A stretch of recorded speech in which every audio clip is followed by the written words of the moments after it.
ദൈവത്തിന്റെ സ്വന്തം നാട്. ലോകമെമ്പാടുമുള്ള വിനോദസഞ്ചാരികളെ ആകർഷിക്കാൻ കേരളം ഉപയോഗിക്കുന്ന ഈ പരസ്യവാചകം ഒരു പരിധിവരെ സത്യമാണ്.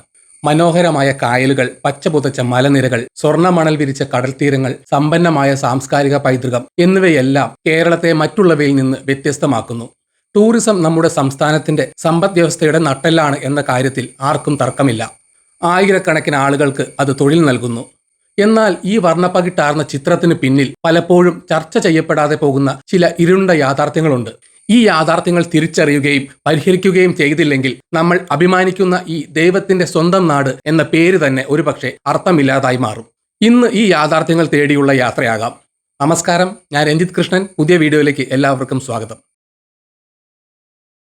കേരള ടൂറിസത്തിന്റെ ഏറ്റവും വലിയ ഇരകളിലൊന്ന് നമ്മുടെ പ്രകൃതി തന്നെയാണ്.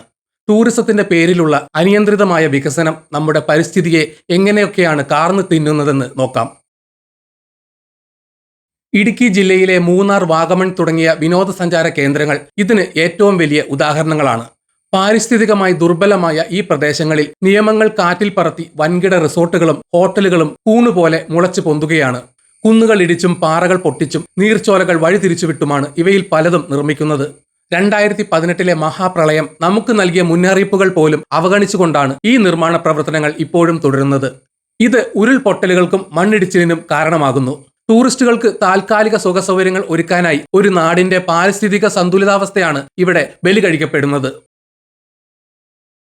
കേരളത്തിന്റെ മുഖമുദ്രയായ കായൽ ടൂറിസം, പ്രത്യേകിച്ച് ആലപ്പുഴയിലെ ഹൗസ് ബോട്ടുകൾ കായലുകളുടെ അന്തകനായി മാറിക്കൊണ്ടിരിക്കുകയാണ്. ആയിരക്കണക്കിന് ഹൗസ് ബോട്ടുകളിൽ നിന്നുള്ള മാലിന്യങ്ങൾ, മനുഷ്യവിസർജ്യം, എണ്ണ, പ്ലാസ്റ്റിക് എന്നിവയെല്ലാം യാതൊരു സംസ്കരണവുമില്ലാതെ നേരിട്ട് കായലിലേക്ക് തള്ളുന്നു. ഇത് കായലിലെ മത്സ്യസമ്പത്തിനെ നശിപ്പിക്കുകയും പരമ്പരാഗത മത്സ്യത്തൊഴിലാളികളുടെ ഉപജീവന മാർഗം ഇല്ലാതാക്കുകയും ചെയ്യുന്നു. ഒരു കാലത്ത് പളുങ്ക് പോലെ തെളിഞ്ഞ വെള്ളമുണ്ടായിരുന്ന കായലുകൾ ഇന്ന് മലിനജലത്തിന്റെ ഓടകളായി മാറിക്കൊണ്ടിരിക്കുന്നു. ഇത് ടൂറിസത്തിന്റെ ഭാവിയെ മാത്രമല്ല, പ്രദേശവാസികളുടെ ആരോഗ്യത്തെയും ഗുരുതരമായി ബാധിക്കുന്നു. വർക്കല, കോവളം, ഫോർട്ട് കൊച്ചി പോലുള്ള ലോക പ്രശസ്തമായ വിനോദസഞ്ചാര കേന്ദ്രങ്ങൾ ഇന്ന് മാലിന്യ പ്രശ്നത്തിൽ വീർപ്പുമുട്ടുകയാണ്. ടൂറിസ്റ്റുകൾ ഉപേക്ഷിക്കുന്ന പ്ലാസ്റ്റിക് കുപ്പികളും കവറുകളും ഭക്ഷണാവശിഷ്ടങ്ങളും സംസ്കരിക്കാൻ കാര്യമായ സംവിധാനങ്ങളില്ല. പലപ്പോഴും ഈ മാലിന്യങ്ങൾ കടൽ തീരങ്ങളിലും സമീപ പ്രദേശങ്ങളിലും കുന്നുകൂടി കിടക്കുന്നത് കാണാം. ഇത് കാഴ്ചയ്ക്ക് അഭംഗി നൽകുന്നതിനപ്പുറം കടലിലെ ജീവജാലങ്ങൾക്കും ഭീഷണിയാണ്. മാലിന്യ സംസ്കരണത്തിൽ സർക്കാർ സംവിധാനങ്ങൾ പരാജയപ്പെടുന്നതും ഇതിന് ആക്കം കൂട്ടുന്നു. ടൂറിസം വലിയ വരുമാനം കൊണ്ടുവരുന്നു എന്ന് പറയുമ്പോഴും ഈ പണം ആർക്കാണ് യഥാർത്ഥത്തിൽ ലഭിക്കുന്നത് എന്ന ചോദ്യം പ്രസക്തമാണ്. പലപ്പോഴും ഈ വ്യവസായം പടുത്തുയർത്തപ്പെട്ടിരിക്കുന്നത് ചൂഷണത്തിന്റെ അടിത്തറയിലാണ്. ഹോട്ടലുകളിലും റിസോർട്ടുകളിലും ജോലി ചെയ്യുന്ന ആയിരക്കണക്കിന് തൊഴിലാളികളുടെ അവസ്ഥ പലപ്പോഴും ദയനീയമാണ്. കുറഞ്ഞ ശമ്പളം, ആഴ്ചയിൽ 7 ദിവസവും വിശ്രമമില്ലാത്ത ജോലി, സാമൂഹിക സുരക്ഷാ പദ്ധതികളുടെ അഭാവം എന്നിവയെല്ലാം സാധാരണമാണ്. ഇവരിൽ ഭൂരിഭാഗവും ഇതര സംസ്ഥാനങ്ങളിൽ നിന്നുള്ള തൊഴിലാളികളാണ്. അവരുടെ നിസ്സഹായാവസ്ഥ മുതലെടുത്ത് തൊഴിലുടമകൾ അവരെ പരമാവധി ചൂഷണം ചെയ്യുന്നു. ടൂറിസ്റ്റുകൾ ആസ്വദിക്കുന്ന സുഖസൗകര്യങ്ങൾക്ക് പിന്നിൽ ഇത്തരം തൊഴിലാളികളുടെ കണ്ണീരിന്റെയും വിയർപ്പിന്റെയും കഥയുണ്ട്. ഒരു വിനോദസഞ്ചാര കേന്ദ്രം വളരുമ്പോൾ അതിന്റെ യഥാർത്ഥ ഗുണഫലങ്ങൾ പലപ്പോഴും പ്രാദേശിക സമൂഹത്തിന് ലഭിക്കുന്നില്ല. വൻകിട ഹോട്ടൽ ശൃംഖലകളും റിയൽ എസ്റ്റേറ്റ് ഭീമന്മാരുമാണ് ലാഭം കൊയ്യുന്നത്.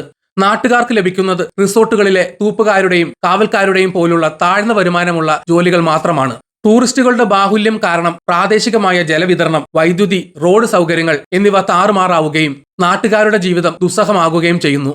കേരളത്തിലെത്തുന്ന വിനോദസഞ്ചാരികൾ, പ്രത്യേകിച്ച് വിദേശികളും ഇതര സംസ്ഥാനക്കാരും പലപ്പോഴും കൊള്ളവിലയ്ക്ക് ഇരയാകുന്നു. ഓട്ടോറിക്ഷ കൂലി മുതൽ ഹോട്ടൽ മുറി വാടകയിൽ വരെ ഇത് പ്രകടമാണ്. ചില ടൂറിസ്റ്റ് കേന്ദ്രങ്ങളിൽ ടാക്സി മാഫിയകൾ സംഘടിതമായി പ്രവർത്തിക്കുന്നു. അവർ മറ്റു വാഹനങ്ങളെ സർവീസ് നടത്താൻ അനുവദിക്കാതെ അമിതമായ കൂലി ഈടാക്കുന്നു. ഹോട്ടലുകളും റിസോർട്ടുകളും സീസൺ സമയങ്ങളിൽ യാതൊരു നിയന്ത്രണവുമില്ലാതെയാണ് നിരക്കുകൾ വർദ്ധിപ്പിക്കുന്നത്. ഇത് കേരള ടൂറിസത്തിന് ചീത്തപ്പേരുണ്ടാക്കാൻ കാരണമാകുന്നു. കേരളം പൊതുവെ സുരക്ഷിതമായ ഒരിടമാണെങ്കിലും ടൂറിസത്തിന്റെ വളർച്ചയോടൊപ്പം ചില സാമൂഹിക വിപത്തുകളും വർദ്ധിച്ചു വരുന്നുണ്ട്. ഒറ്റയ്ക്ക് യാത്ര ചെയ്യുന്ന വനിതാ വിനോദസഞ്ചാരികൾ ഉൾപ്പെടെയുള്ളവർക്ക് നേരെ അതിക്രമങ്ങൾ നടന്നതായുള്ള വാർത്തകൾ വർദ്ധിച്ചു വരികയാണ്. മോഷണം, പിടിച്ചുപറി, ലൈംഗികാതിക്രമങ്ങൾ എന്നിവയെക്കുറിച്ചുള്ള പരാതികൾ നമ്മുടെ ടൂറിസം മേഖലയുടെ സുരക്ഷിതത്വത്തെക്കുറിച്ച് ആശങ്കയുണർത്തുന്നു. ഒറ്റപ്പെട്ട സംഭവങ്ങളാണെങ്കിൽ പോലും ഇത് കേരളത്തിന്റെ പ്രതിച്ഛായയ്ക്ക് വലിയ കോട്ടമുണ്ടാക്കുന്നു. കോവളം, വർക്കല, ഫോർട്ട് കൊച്ചി തുടങ്ങിയ ചില വിനോദസഞ്ചാര കേന്ദ്രങ്ങൾ ലഹരി മാഫിയയുടെയും വിപണനത്തിന്റെയും കേന്ദ്രങ്ങളായി മാറുന്നു എന്ന ഗുരുതരമായ ആരോപണം നിലനിൽക്കുന്നു. കഞ്ചാവ് മുതൽ മാരകമായ രാസലഹരി പദാർത്ഥങ്ങൾ വരെ ഇവിടെ സുലഭമാണെന്ന് റിപ്പോർട്ടുകളുണ്ട്.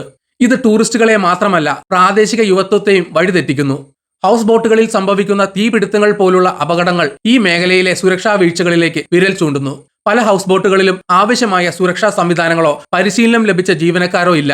അതുപോലെ ലൈസൻസ് ഇല്ലാതെയും മതിയായ സുരക്ഷാ മാനദണ്ഡങ്ങൾ പാലിക്കാതെയും പ്രവർത്തിക്കുന്ന അഡ്വഞ്ചർ സ്പോർട്സ് കേന്ദ്രങ്ങളും അപകടങ്ങൾ ക്ഷണിച്ചു വരുത്തുന്നു. പണമുണ്ടാക്കാനുള്ള ആർത്തിയിൽ മനുഷ്യജീവന് പുല്ലുവില കൽപ്പിക്കുന്ന അവസ്ഥയാണിത്. കേരളത്തിന്റെ തനത് കലാരൂപങ്ങളെയും സംസ്കാരത്തെയും ടൂറിസത്തിനായി ഉപയോഗിക്കുമ്പോൾ അതിന്റെ ആത്മാവ് നഷ്ടപ്പെടുന്നുണ്ടോ എന്ന് നാം ചിന്തിക്കണം.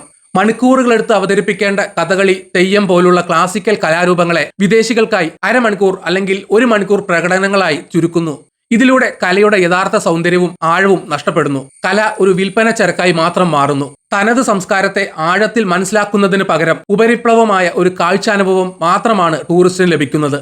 ചില ടൂറിസം പാക്കേജുകളിൽ ആദിവാസി ഊരുകൾ സന്ദർശിക്കുന്നത് ഒരു പ്രധാന ആകർഷണമായി അവതരിപ്പിക്കാറുണ്ട്. ഇത് പലപ്പോഴും അവരുടെ സ്വകാര്യതയിലേക്കും ജീവിതത്തിലേക്കുമുള്ള കടന്നുകയറ്റമാണ്. അവരുടെ ജീവിത രീതികളെയും സംസ്കാരത്തെയും ഒരു കാഴ്ചവസ്തുവായി മാത്രം കാണുന്നത് തികച്ചും മനുഷ്യത്വരഹിതമായ സമീപനമാണ്. ഞാൻ പറഞ്ഞ കാര്യങ്ങൾ കേരള ടൂറിസത്തെ മൊത്തത്തിൽ അടച്ചാക്ഷേപിക്കാനല്ല, മറിച്ച് ഈ മേഖലയിലെ പൊള്ളുന്ന യാഥാർത്ഥ്യങ്ങളിലേക്ക് ഒരു കണ്ണാടി തിരിക്കാനാണ്. ടൂറിസം നമുക്ക് ഒഴിച്ചുകൂടാനാവാത്ത ഒന്നാണ്. എന്നാൽ അതിന്റെ വളർച്ച നമ്മുടെ പ്രകൃതിയെയും സമൂഹത്തെയും സംസ്കാരത്തെയും ബലി കൊടുത്തുകൊണ്ടാകരുത്. ഇനിയെങ്കിലും നമുക്ക് വേണ്ടത് ഹ്രസ്വകാല ലാഭത്തിൽ കണ്ണുവെച്ചുള്ള വികസനമല്ല, മറിച്ച് ദീർഘവീക്ഷണത്തോടെയുള്ള സുസ്ഥിരമായ ടൂറിസം നയങ്ങളാണ്. പ്രകൃതിയെ സംരക്ഷിച്ചുകൊണ്ടുള്ള പ്രാദേശിക സമൂഹത്തിന് ഗുണകരമാകുന്ന, തൊഴിലാളികളുടെ അവകാശങ്ങളെ മാനിക്കുന്ന, വിനോദസഞ്ചാരികൾക്ക് സുരക്ഷ ഉറപ്പു നൽകുന്ന റെസ്പോൺസിബിൾ ടൂറിസം എന്ന ആശയം കടലാസിൽ ഒതുങ്ങാതെ പ്രവൃത്തിയിൽ കൊണ്ടുവരണം.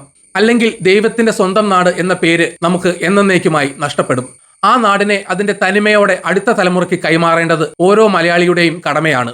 ഈ വീഡിയോ ഇവിടെ വെച്ച് നിർത്തുന്നു. നിങ്ങൾക്ക് വീഡിയോ ഇഷ്ടപ്പെട്ടെങ്കിൽ ലൈക്ക് ചെയ്യുക. ചാനൽ സബ്സ്ക്രൈബ് ചെയ്തിട്ടില്ലെങ്കിൽ മറക്കാതെ സബ്സ്ക്രൈബ് ചെയ്യണം. നിങ്ങളുടെ വിലയേറിയ അഭിപ്രായങ്ങൾ കമന്റിൽ രേഖപ്പെടുത്തണം. നോട്ടിഫിക്കേഷൻ ബെൽ ബട്ടൺ അമർത്താൻ മറക്കരുത്. മറ്റൊരു വീഡിയോ വീണ്ടും കാണാം. ബൈ.